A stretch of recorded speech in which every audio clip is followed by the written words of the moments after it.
Masjid Jami At-Taqwa Desa Gumelem, dan sangat luar biasa sekali, di mana bahwa di depan sana itu ada mimbar dan ada lubang sekitar diameter 20 cm ya. Ini adalah batas desa, sehingga di mana bahwa kalau kita ingin sholat di dua desa dalam satu waktu ya di Masjid Jami At-Taqwa ini. Nah, contohnya seperti ini ya. Bisa kami praktekkan ya. Ini kita menghadap ke barat, kaki kanan ini masuk Gumelem Kulon, kaki kiri masuk Gumelem Wetan. Dan saya yakin ini hanya ada di Desa Gumelem. Nah, terus kemudian dalam hal ini kaitannya dengan pelaksanaan amaliyah baik sholat maktubah atau sholat wajib dan amaliyah bulan Ramadan barusan kita juga berjamaah di sini. Ini bisa 3 soft, ya, 3 soft, padahal ini sangat luas sekali, dan alhamdulillah baik muslimin maupun muslimat itu bareng-bareng kita bersama untuk memakmurkan Masjid Jami At-Taqwa tercinta ini. Seperti itu. Kita sudah masuk cagar budaya Kabupaten Banjarnegara. Ada nilai historisnya, di mana pada saat itu dari ini kan buatan wali. Pada saat itu memang ada satu tiang yang pada saat dibutuhkan dengan waktu yang memang sudah ditentukan belum jadi. Nah, akhirnya ada aulia ilah itu yang para wali yang membuat kemudian dari tatal dari serpihan kayu, kemudian atas biidznillah kemudian menjadi tiang. Ya, kalau boleh kami sampaikan ini.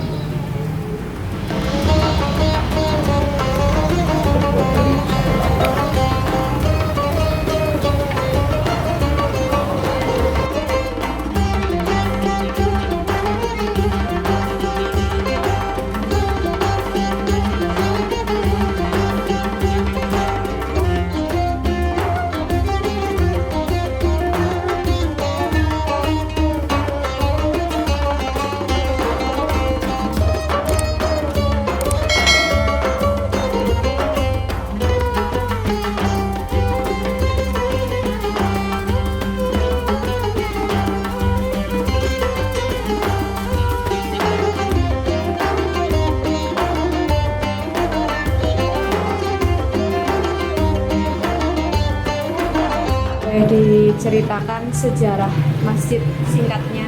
Ya, baik, terima kasih.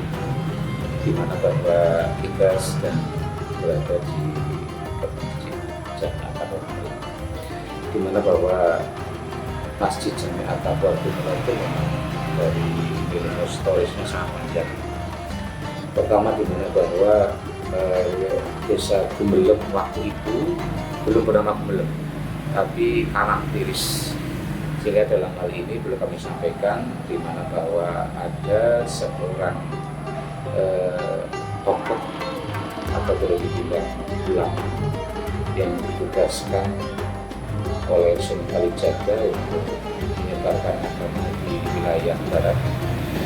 Dia tibalah di Desa Karang Tiris atau Karang Tiris tepatnya. Dan kemudian ketika memang kondisi di Karangtiris itu sendiri adat dan budayanya sangat luar biasa, sehingga dalam rangka untuk menyiarkan agama Islam perlu cara-cara yang arif dan bijaksana, sehingga dibuatlah sebuah tempat yang bernama Balai Kambang, di mana Balai Kambang itu adalah cikal bakal Masjid Jami At-Taqwa. Nah, sehingga di mana bahwa Masjid Jami At-Taqwa itu sendiri memang awal mulanya adalah Balai Kambang, di mana pada saat itu Balai Kambang difungsikan untuk tempat pertemuan, kemudian dalam rangka untuk menyebarkan syiar Islam, di mana bahwa di Desa Karangtiris itu memang pada awalnya kegiatan-kegiatan kemasyarakatan itu memang berangkat dari beberapa wilayah. Datang di Karangtiris ada yang memiliki keahlian pandai besi. Datang ke Karangtiris ada yang berkeahlian batik. Kemudian ada kesenangan-kesenangan yang lain, sehingga di Desa Gumelem itu memang kaya akan adat dan budaya. Nah, kembali ke Masjid Jami At-Taqwa, di mana bahwa menurut atau sesuai dengan harapan daripada Simbah Nur Taiman itu sendiri sebagai tokoh berdirinya masjid ini, memang diperlukan tempat atau tempat ibadah, sehingga yang awalnya adalah tempat pertemuan dijadikan tempat ibadah, dibuatlah kemudian tembok, kemudian ada juga pengimaman. Bagian-bagian dari masjid itu sendiri kan ada beberapa bagian, ada pengimaman, kemudian ada istilahnya serambi juga, kemudian ada bangunan intinya, sehingga pada saat itu dibuat tahun 1599, di mana bahwa pada saat itu untuk mensiarkan agama Islam terutama sholat, di mana dengan kondisi kultur dan budaya yang sangat kental, ada kejawen, kemudian karena memang di sini adalah Kedemangan. Nah, sebelum Pademangan itu sendiri memang kaitannya dengan keyakinan masyarakat. Nah, sehingga bagaimana caranya agar supaya masyarakat atau lingkungan di sekitarnya itu kemudian tertarik kepada Islam. Nah, makanya ada beberapa cara atau mungkin ini yang dilakukan oleh Wali Songo itu sendiri supaya betul-betul kaitannya dengan ajaran agama Islam itu masuk ke dalamnya, kemudian menjadi satu keyakinan dan kemudian menjadi agama. Itu memang butuh Udnu ila sabili rabbika bil hikmah wal mau'izatil hasanah. Bukan serta-merta dengan cara kekerasan, tetapi dengan hikmah dan juga mau'izatul hasanah.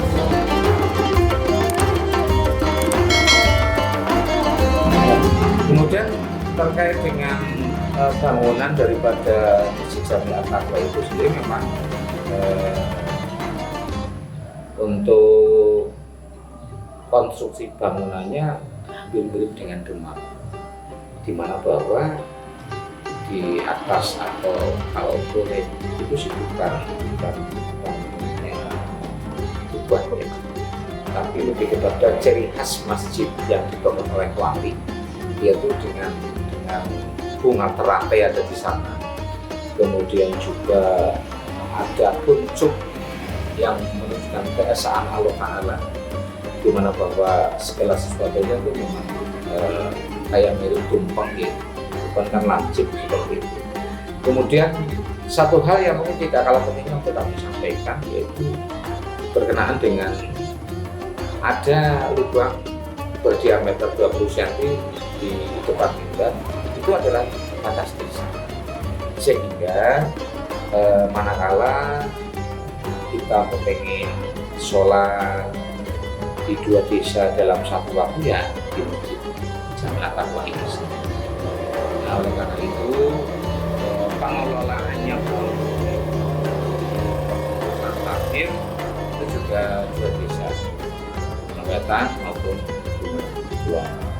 Nah, kemudian dalam hal ini terkait dengan pelaksanaan amalia ibadah di bulan-bulan selain Ramadan pun kita berupaya untuk betul-betul memakmurkan, apalagi saat ini di bulan suci Ramadan, alhamdulillah ada beberapa agenda kegiatan di Masjid Jami At-Taqwa, ada tadarus, ada kajian Islam, kemudian juga ada iktikaf dan kuliah subuh, sholat tarawih, dan juga kegiatan-kegiatan lainnya yang bersifat untuk meningkatkan amalia di bulan suci Ramadan. Kalau untuk bangunan tadi kan ada material kayu ya Pak? Yeah. Kayu, terus ada berapa saka gitu jumlahnya? Kalau boleh kita hitung ya, kita hitung saja Untuk saka atau tiang penyangga yang inti sendiri ada 4. Kemudian di sampingnya ada, kita hitung lewat gambaran dan insya Allah saya hafal. Ada 1, 2, 3, 4, 5, 6, 7, 8, 9. Jika 9 ditambah 4 ada 13. Seperti itu. Nah, kenapa kok 13 walau alam bisawab? Jadi kami tidak tahu persis kenapa kok ada 13 tiang penyangga seperti itu. Nah, kemudian dalam hal ini pun ada salah satu tiang yang konon kabarnya di mana pada saat itu para wali, kemudian juga masyarakat sekitar membuat tiang itu sendiri dengan jumlah yang ditentukan dan sesuai dengan kebutuhan tentunya. Itu masih ada 1 tiang atau saka yang ditunggu-tunggu memang tidak jadi. Nah, oleh karena itu akhirnya ada inisiasi dan mungkin karena biiznillah itu sendiri kemudian dibuatlah tiang itu dari bahan serpihan kayu. Kalau istilah Jawa ataupun Melayu itu istilahnya adalah tatal. Nah, entah bagaimana caranya para pendahulu yang membuat tiang itu sendiri yang akhirnya sesuai dengan jadwal waktu yang ditentukan, tiang atau saka itu akhirnya jadi. Mungkin dengan la haula wala quwata illa billahil aliyyil azim itu sendiri biiznillah kemudian saka itu atau tiang itu jadi. Nah, kalau panjenengan Mbak Citra sendiri tadi lihat atau pirsa dengan kondisi konstruksi bangunan seperti itu di tahun 1599 itu adalah satu hal yang sangat luar biasa. Dan disinilah yang perlu kami sampaikan dan menjadi kebanggaan warga Gumelem itu sendiri. Di asnya Gumelem ada sebuah masjid yang sangat bersejarah dan alhamdulillah sudah masuk menjadi cagar budaya Kabupaten Banjarnegara. Untuk luasan masjid awal sampai sekarang, Pak? Ya tentunya berbeda, di mana bahwa luasan awal itu hampir sama seperti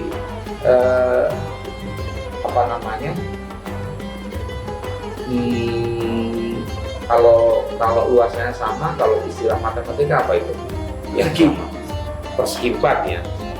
Nah, ini kan ada tambahan serambi, di mana itu dilakukan belum lama, sehingga ada perluasan dengan pertimbangan semakin banyaknya jamaah semakin banyak, kemudian juga untuk menampung jamaah itu sendiri pada saat sebelum dibuat serambi, ini maksud kami serambi yang kanan dan kiri, ini kan baru tambahan.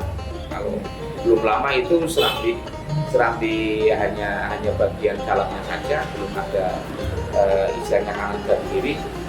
Itu biasanya beberapa kali sholat Jumat itu sampai menggelar tikar. Nah, sehingga kami selaku itu namanya takmir masjid, kemudian berupaya dengan dana yang seadanya, tapi alhamdulillah ketika dibangunnya serambi kanan dan kiri, donasi atau para amal jariah itu sendiri setiap Jumat kita laporkan pemasukan dan pengeluaran, bahkan yang awalnya hanya memiliki anggaran 20 juta pada saat ini sudah menghabiskan 120 juta dan itu nun sewu dari para donasi. Alhamdulillah baik yang ada di Gumelem itu sendiri maupun yang ada di Perangkuan. dan itu hanya sebagian kecil yang ada di perantauan karena memang warga Gumelem baik warga maupun yang ada di Perantauan sebetulnya masih banyak, cuma karena mungkin ini informasi akhirnya mungkin belum pada tahu. Ya. Nama lengkap Pak? Nama saya Arif Mahbub. Saya asli Gumelem Kulon dan dari lahir sampai sekarang saya tinggal di sini. Seperti itu. Dan boleh kami sampaikan bahwa mbah saya dari itu juga dulunya adalah takmir masjid. Nama saya Arif Mahbub, ibu saya Soliha, kemudian dalam hal ini bapak dari ibu saya adalah Mbak Reksa Mamat, kemudian ke atas lagi Simbah Tanah Menggala, kemudian ke atas lagi Simbah Usman Ali, kemudian ke atas lagi Mbak Kurasma, Sewu boleh kami sampaikan sampai kepada Mbak Burkaiman.